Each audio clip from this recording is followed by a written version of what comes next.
Sir, गजा वाला मामला एक दफ़ा दोबारा खबरों में है। हमारे जो नायब वजीर आजम साहिब हैं, उन्होंने कहा है कि ये तो वो ड्राफ्ट ही नहीं था जो हमसे शेयर किया गया है। तो ट्रंप साहिब के इस मंसूबे से क्या हुकूमत पाकिस्तान खुद को डिस्टेंस कर पाएगी? ऑब्वियसली इसके लिए, क्योंकि मैंने तो वो ड्राफ्ट नहीं देखा जिसमें मैं कमेंट करूँ, फॉरेन ऑफिस और फॉरेन मिनिस्टर इस पर रिस्पॉन्ड करें, और उन्होंने रिस्पॉन्ड किया। लेकिन मैं समझता हूँ कि आगाज़ में जो मैं समझता हूँ कि जल्दबाजी में हुकूमत पाकिस्तान का मौक़िफ़ आ गया उस ड्राफ्ट के बारे में। जब तक वो ड्राफ्ट पैलेस्टाइनियन साइड पे एग्जामिन ना होता, हमास वाले उस पर रिस्पॉन्ड न करते, और बिल्कुल उन एफर्ट्स को तो पाकिस्तान अप्रिशिएट करता है। दुनिया के बहुत सारे ममालिक इस एफर्ट को अप्रिशिएट करते हैं। कम अज़ कम ये खूनरेज़ी बंद होनी चाहिए। जिस अंदाज से, जिस वहशाना तरीके से बमबारी की जा रही है गज़ा पे और फ़लस्तीनी अवाम पे, उसके रोकने के लिए तो सारे कोशा भी थे और सबकी ख्वाहिश भी है। लेकिन मैं समझता हूँ कि मेरा ख्याल है कि जल्दीबाजी में कि ये कमेंट कर दिया गया। अभी हमारा मौक़िफ़ तो बिल्कुल जो गल्फ़ कंट्रीज़ हैं या मुस्लिम ममालिक की कंट्रीज़ हैं, वो कैसे रिस्पॉन्ड करते हैं। अगर वो एक ड्राफ्ट उनकी मुशावरत से तय हुआ तो ऑब्वियसली उन ममालिक को भी तो एतराज़ होगा। लेकिन अल्टीमेटली पाकिस्तान की हुकूमत भी, पाकिस्तान के अवाम भी चाहते हैं कि प्राइमरीली जो इशू था 1967 की पोजीशन पे जाने का, जब से ये इशू क्रॉप अप हुआ, जो 1967 की वॉर हुई, बहुत सारे इलाके जो है वो ऑक्यूपाइड है बाय इसराइल, और वो मेजर इशू है। फिर जो टू स्टेट कंसेप्ट है, उसकी एक्नॉलेजमेंट है, उसको रिकग्नाइज़ करना इसराइल को है। तो मैं समझता हूँ कि उसके प्रॉस कॉन्स को देख के ही कमेंट करना चाहिए था, और हम होपफुल हैं कि जो मीडिएटर्स हैं इसमें वो अपना किरदार अदा करेंगे। सही। और सर, जो सेनेटर मुश्ताक की रिहाई है, उसके लिए हमारी गवर्नमेंट को इक़दामात उठाएगी, और आप इसको किस तरह से देखते हैं? बिल्कुल, देखें जी, वो एक बड़ा ज़रूरतमंदाना फ़ैसला था सेनेटर साहब का, और वो उस फ्लोटेला का हिस्सा बने जो जंग करने तो नहीं गए थे, वो तो इमदाद फराहम करने और ख़ुराक फराहम करने। वहाँ पे कैद की सूरत हाल है, और वहाँ पे जो बच्चे मेल न्यूट्रिशन से वो मर रहे थे, और जिस तरह भूख और अफलास वहाँ आ गई थी, तो उनको इंसानी हमदर्दी के तहत उनको खुर्दनोश की अशिया और ख़ुराक फराहम करने के लिए गए थे। और उस पर कम अज़ कम इंटरनेशनल कम्युनिटी को बिल्कुल गौर करना चाहिए और उसका सदेबाब करना चाहिए, और उनकी रिलीज़ का बंदोबस्त करना चाहिए, और यूनाइटेड नेशन को उसको अपना किरदार अदा करना चाहिए। सर, जो कश्मीर में इस वक्त हालात है 29 सितंबर से, उस पर आप क्या कहेंगे, क्योंकि हालात बिगड़ते जा रहे हैं? देखिए जी, ऑब्वियसली ये जो जॉइंट एक्शन कमेटी है, उसके इश्यूज़ हैं, इनके मुज़ाकरात हुए, और गवर्नमेंट साइड से ये बात आ रही है कि 90% इश्यूज़ जो है रिजॉल्व हो गए हैं, और बाकी जो इश्यूज़ थे उनकी एडमिनिस्ट्रेटिव इक़दामात से वो हल नहीं होने थे, उनके लिए लेजिस्लेशन चाहिए थी, और लेजिस्लेशन भी आज़ाद कश्मीर की लेजिस्लेटिव असम्बली ने करनी है। पर्टिकुलरली वो जो बात करते हैं विड्रॉल ऑफ 12 सीट्स जो पाकिस्तान में है, तो उस पर बेसिक किरदार तो कानून साज असम्बली ने अदा करना है। तो उस पर प्राइम मिनिस्टर साहब ने एक कमेटी कॉन्स्टिट्यूट की जिसमें पीपल्स पार्टी की रिप्रेजेंटेशन भी है, और वो पॉलिटिकल पार्टीज़ जो आज़ाद कश्मीर में हैं, जिसमें पाकिस्तान पीपल्स पार्टी, मुस्लिम कॉन्फ्रेंस है, मुस्लिम लीग एन है, जमात इस्लामी है, इन सब जो, क्योंकि इस एलिमेंट को एक ओवरलुक न करें कि कोई फॉरेन एलिमेंट पाकिस्तान में और पर्टिकुलरली कश्मीर में अनरेस्ट क्रिएट करना चाहता है, और सिक्योरिटी इश्यूज़ पे पाकिस्तान की एडमिनिस्ट्रेशन, एस्टैब्लिशमेंट, पॉलिटिकल पार्टीज़ वो कोई कंप्रोमाइज़ करने को तैयार नहीं है जहाँ पे सिक्योरिटी के इश्यूज़ होंगे, और ना ही करना चाहिए। लेकिन जॉइंट एक्शन कमेटी को भी अपने मुल्की हालात को और मारूजी हालात को सामने रख के गुफ्त शनीद करनी चाहिए।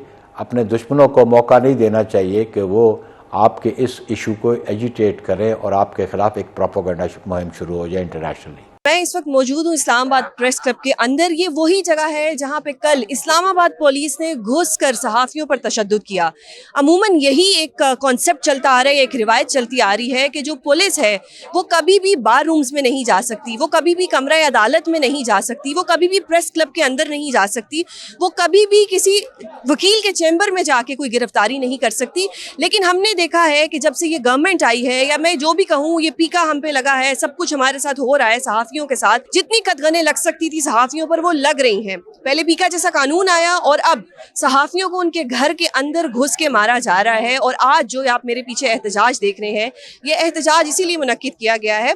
हम आगे चलते हैं और बात करते हैं यहाँ दीगर सहाफ़ियों से कि ये जो सहाफ़ियों पर जुल्म हो रहा है कब तक होता रहेगा और ये कब रुकेगा। बहुत शुक्रिया सर। आप मुझे बताएं कि कोई आपके घर में घुस के आप पे हमला करता है, ये वही सहाफ़ी हैं जिन्होंने कल तक इंडिया का असली चेहरा दिखाया, पूरी दुनिया को, सब सुबह शाम जागते रहे, फुटेजेस करते रहे। अब यही सहाफ़ी जो सबको सच बताते हैं, आर्टिकल 9, आर्टिकल 14, आर्टिकल 19 कहाँ चला जाता है इस मुल्क में जब सहाफ़ियों की बात आती है? Thank you. देखिए, एक तो पूरी दुनिया में एक यूनिवर्सल लॉ है, अगर किसी मुल्ज़म के ख़िलाफ़ कत्ल का मुकदमा दर्ज हो और वो किसी वकील के चैम्बर में चला जाए, वो मुल्ज़म नामज़द होता है, लेकिन पुलिस किसी वकील के चैम्बर में जाकर उस मुल्ज़म को गिरफ्तार नहीं करती। वो बार के अंदर चला जाए, पुलिस बार के अंदर दाखिल नहीं होती। जब तक उसकी ज़मानत नहीं होती वो मुल्ज़म होता है। जब वो अपनी बेल दायर करता है तो उसको कमराए अदालत से पुलिस गिरफ्तार नहीं कर सकती। इसी तरह प्रेस क्लब को भी लोग पूरी दुनिया में यही मुकाम देते हैं कि अगर किसी के साथ रियासत ने जबर किया है, हुकूमत ने जबर किया है, किसी वडेरे ने जुल्म किया है, उसके खिलाफ कोई इक़दामात हो रहे हैं, तो वो आता है और दुनिया को बताता है प्रेस क्लब में आके कि भाई मेरे खिलाफ ये कार्रवाई इंतकामी कार्रवाई है, मेरे खिलाफ ये किस वजह से काम हो रहा है। इसलिए जब वो प्रेस क्लब में होता है, किसी भी प्रेस क्लब में, हमने मार्शल्ला के द्वार देखे, एमरजेंसी देखी, एमरजेंसी प्लस देखी, पुलिस बाहर खड़े होकर इंतजार करती है। लेकिन यहाँ कल तमाम चीज़ों के रिकॉर्ड तोड़ दिए गए। इसलिए हमने आज मुल्क भर में यौम स्याह मनाया। पाकिस्तान के छोटे शहर से लेकर बड़े शहर तक हर प्रेस क्लब ने एहतजाज किया, स्याह परचम लहराया। और हम अपने चार्टर ऑफ डिमांड को इस तरह तैयार कर रहे हैं कि अगर हुकूमत सिंसियर होगी, सीरियस होगी, पॉलिटिकल पार्टी सिंसियर होगी, तो उस चार्टर ऑफ डिमांड की मंजूरी के बाद पाकिस्तान की किसी भी प्रेस क्लब में ये पुलिस का आखिरी दाखिला होगा, उसके बाद पुलिस दाखिल नहीं हो सकेगी। सर बहुत शुक्रिया अपना कीमती वक्त देने के लिए। आपके घर में घुस के आपके मतलब समझे कि आपके बच्चों के ऊपर कोई तशद्दुद करके चला जाता है और 24 घंटे गुजर जाते हैं, अभी तक कुछ नहीं हुआ। आप वॉकआउट करें, आप लोग यहाँ पे बैठ के एहतजाज करें, डू यू थिंक कि क्या गवर्नमेंट आपके किसी प्रेशर में आने वाली है? देखिए, मैं तो सबसे पहले कल के दिन को स्याह तरीन दिन कहूँगा, न सिर्फ पाकिस्तान की तारीख़ का बल्कि सहाफ़त का स्याह तरीन दिन था। जहाँ तक आपने हुकूमत की बात की, ये अलमिया है। आप देखें, जब यही लोग एग्ज़ाइल में होते हैं, अपोजिशन में होते हैं, तो हमें ये चौथा सतून कहते हैं, क्योंकि हम इनकी आवाज़ बनते हैं। आपकी शोज़, हमारा रिपोर्टर, हमारा डेस्क इनके बयानात, इनकी खबरें आवाम तक जब पहुँचाते हैं तो हमें ये चौथा सतून कहते हैं। लेकिन ये अलमिया रहा है हमेशा से। जब भी ये हुकूमत के अंदर आते हैं तो हमें हमारे चेहरे इनको बुरे लगते हैं, भयानक लगते हैं। और हम तो आपको पता आईना दिखाते हैं, हम माशरे की आँख कान हैं, हम इनको आईना दिखाते हैं। बजाय इसके कि ये अपने चेहरे दुरुस्त करें, ये इस आईने को तोड़ने की कोशिश करते हैं। हालांकि इनको सोचना चाहिए, ये आईना ये तोड़ सकते हैं। मैं नहीं समझता। देखें, ये अगर आमजद का दौर आप देखें, उस दौर के अंदर भी ये सहाफ़त जिंदा रही। कोड़े खाकर आप मिनहाज बरना साहब को देखें, निसार उस्मानी साहब को देखें, अब्दुल हमीद छाबरा साहब को देखें, एक बड़ी तारीख भरी पड़ी है। आज उन आमरों का नाम नहीं लिया जाता, लेकिन मिनहाज बरना का नाम आज भी जिंदा है, निसार उस्मानी का नाम आज भी जिंदा है। तो ये वक्त भी गुजर जाएगा। कल इन्होंने साल बाद क्या है गवर्नमेंट से कि वो क्या करें? देखिए, एक तो इस हवाले से हमने अभी तमाम ग्रुप्स का एक इजलास बुलाया हुआ, जिसका नाम चार्टर ऑफ डिमांड्स जो है वो रखेंगे, तमाम ग्रुप्स की मशावरत से रखेंगे। लेकिन ये हमारा एक तय है तमाम ग्रुप्स का कि इस वाक़ये को आखिरी वाक़या साबित करेंगे और इसकी एग्जांपल इस तरह सेट करेंगे कि आइंदा किसी को ज़रूरत ना हो। और आप देखें, खैबर से कराची तक, गिलगित से गवादर तक जो सहाफ़ी हैं इस वक्त जो है वो सरापा एहतजाज हैं। न सिर्फ पाकिस्तान के अंदर आज इंटरनेशनल फेडरेशन ऑफ जर्नलिस्ट ने इसका नोटिस लिया, उसने प्रेस रिलीज जारी की। हमारी सेक्रेटरी जनरल एंटोनी बोरिंगर से बात हुई, जो प्रेसिडेंट हैं डोमिनिका पार्डी, उनसे बात हुई। इस हवाले से कल वो स्टेटमेंट के साथ साथ लेटर्स लिखने जा रहे हैं वज़ीर-ए-आज़म पाकिस्तान को, चीफ जस्टिस ऑफ पाकिस्तान को। तो इंशाल्लाह ये ना सिर्फ फुटपाथों के अंदर, ईवानों के अंदर भी जो है ये हमारी जदोजहद जारी रहेगी। आज भी आपने देखा बाइकाट हुआ सेशन का पार्लियामेंट के अंदर।